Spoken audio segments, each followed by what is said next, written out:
Olá, turma da terceira série, tudo bem com vocês?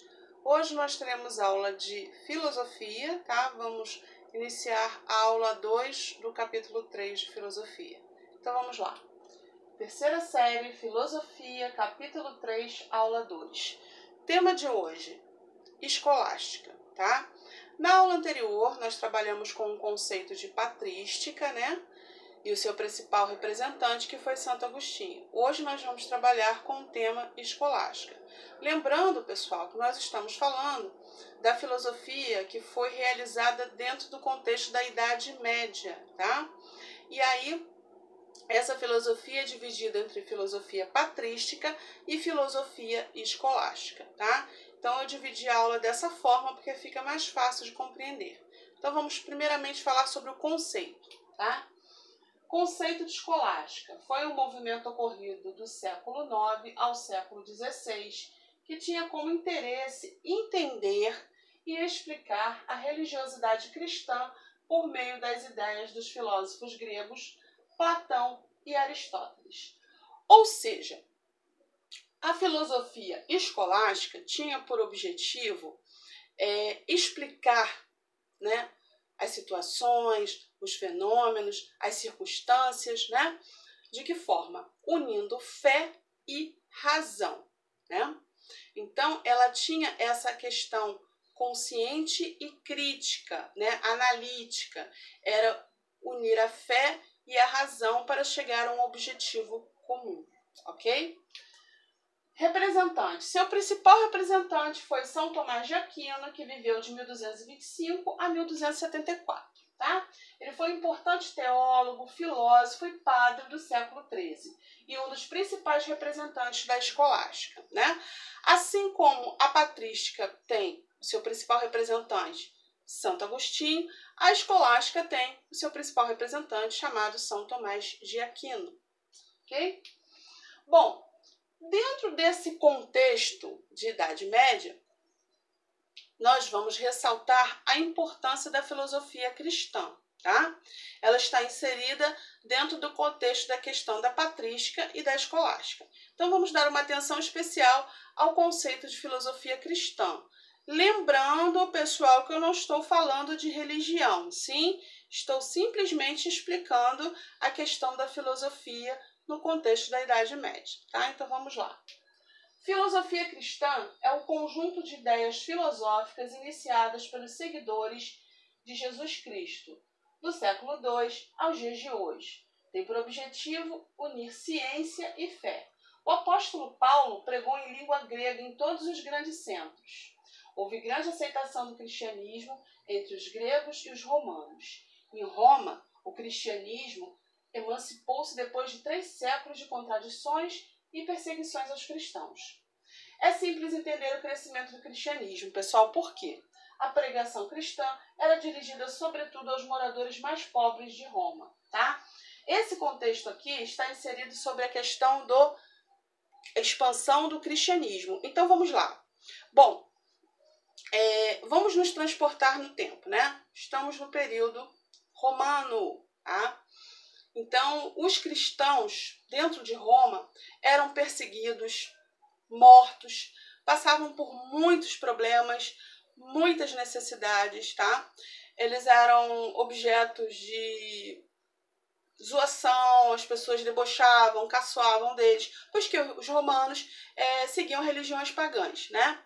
Só que o cristianismo, mesmo diante de tantas adversidades, de tantas dificuldades, o cristianismo foi crescendo muito, né? Porque o cristianismo, ele prega o quê? O amor, a solidariedade, a esperança, né? E não faz acepção de pessoas, não faz distinção de pessoas. Então, dentro do contexto do cristianismo, todos os seres humanos são iguais, né? Então, todas essas propostas, todas essas palavras de esperança, né, encheram o coração das pessoas de alegria, de fé e de esperança de uma vida futura melhor. Né? Então, apesar de todas as dificuldades, né, mesmo os cristãos sendo atirados aos leões, né, servindo de diversão para os romanos nas arenas, isso não foi empecilho para a expansão do cristianismo. Né? A fé das pessoas foi maior do que o sofrimento. né? A esperança venceu o medo dentro daquele contexto, né? Então, isso foi uma realidade muito grande. O Império Romano viu que, mesmo diante das punições e das perseguições, os fiéis, né, os cristãos, não abaixaram a cabeça, não esmoreceram, né?